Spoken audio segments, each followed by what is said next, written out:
atau menjadi mimpi atau menjadi pesan yang akan disampaikan kepada fans, terutama generasi muda ya? Oke, kalau buat aku tuh memang such an honor untuk bisa jadi brand ambassador sebuah brand yang udah lama banget eksis, yang udah di mana-mana pula eksis. Baik, kalau kita semua tahu lah gitu, Martell ada di bar, ada di airport juga ada semua gitu di luar negeri. Dan menurutku untuk bisa diasosiasiin sama brand seperti ini, it's such an honor for me, karena aku memang selalu ingin strive untuk bisa dapetin reach out to like fans from not just in Indonesia tapi juga dari negara-negara lain juga. Jadi dengan kolaborasi sama Martell ini, I hope we can reach that goal together. Sudah ada di bayangan Mbak Putri apa yang akan mau dilakukan ke depan? Kita udah ada beberapa ide yang masih bagian dari campaign Swift ini. Cuman kayaknya aku belum bisa ngomong, tapi akan ada beberapa konten juga untuk mengeducate orang juga untuk how is the right way to drink Martell Cognac, terus how to properly enjoy it, dan juga sekaligus yang tadi mempromote drink responsibly itu tanpa gamblang-gamblang ngomong drink responsibly. Tadi lewat lagu yang akan dirilis itu kan campaign-nya? Lagunya udah dirilis, itu emang laguku On to the Next, cuman memang disupport oleh Martell. Cuma kalau lagu yang memang kayak misal dedicated kita bikin berdua, terus temanya misalnya drink responsibly atau apa, kita masih belum tahu gitu. It's still in the works lah, jadi masih ada beberapa hal yang masih confidential, so I'm not gonna say now.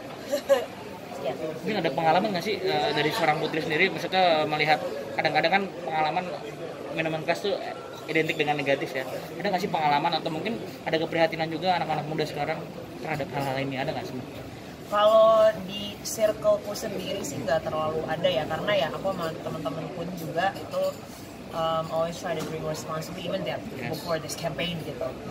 Cuma kalau aku lihat di mana-mana itu suka banyak ya berita kayak adalah nabrak apotek gitu kan, adalah misalkan ditol atau apa gitu, dan kalau aku sih lumayan gimana ya, nggak habis pikir untuk kayak orang-orang ini tuh dengan santainya nggak prepare gitu, karena kan nggak ada yang pengen hal buruk terjadi ke mereka pas mereka go out drinking kan. Mereka wanted to have fun, tapi akhir-akhirnya malah petaka atau hal-hal negatif terjadi gitu.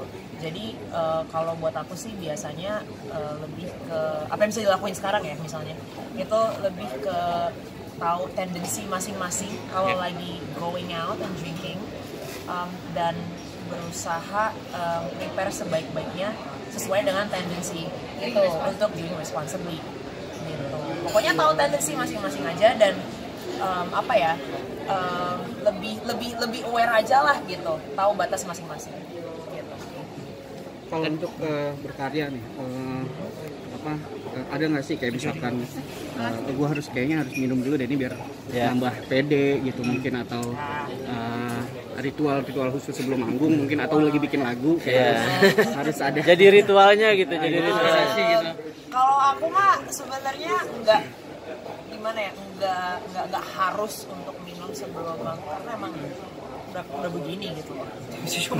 cuman emang nggak bisa dipungkiri ya kalau drinking itu kan memang bisa bikin, kalau buat aku ya, bisa bikin aku lebih hyped up, lebih kayak percaya diri juga gitu, which is sometimes necessary untuk memasang front itu di depan panggung untuk give the best possible show. Cuman sekali lagi gitu, baik lagi ke drinking responsibly, kayak aku selalu tahu batasku gitu. Aku tahu bahwa ada aku memang tujuannya untuk give a good show.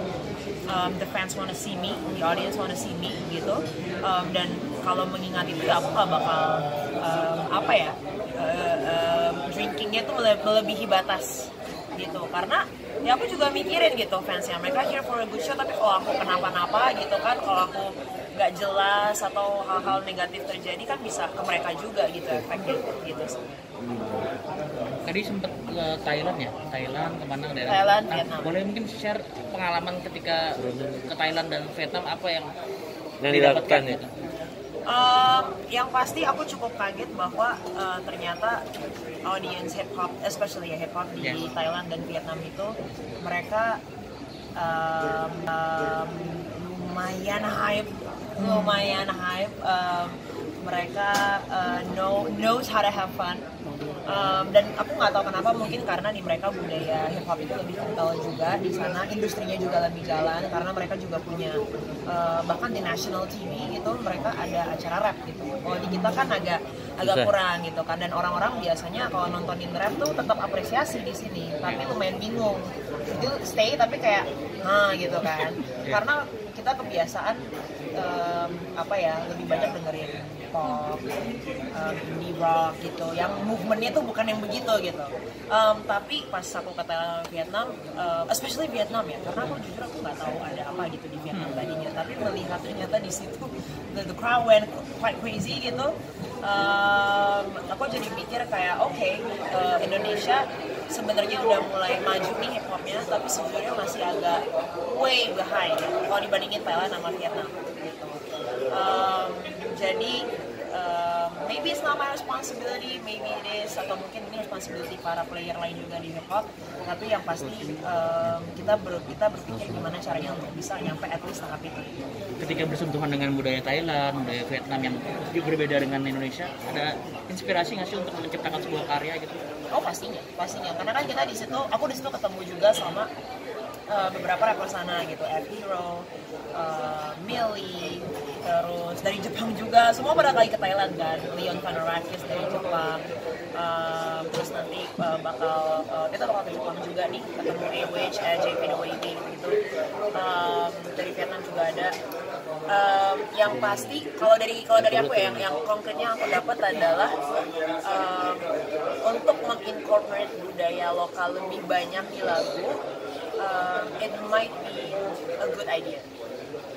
Aku itu aja sih. Karena di Thailand sama Vietnam mereka sangat jauh lebih respect sama musik lokal. Apparently dibanding, ini secara data gitu ya, dibanding musik luar, mereka lebih banyak dengerin musik lokal. Oke.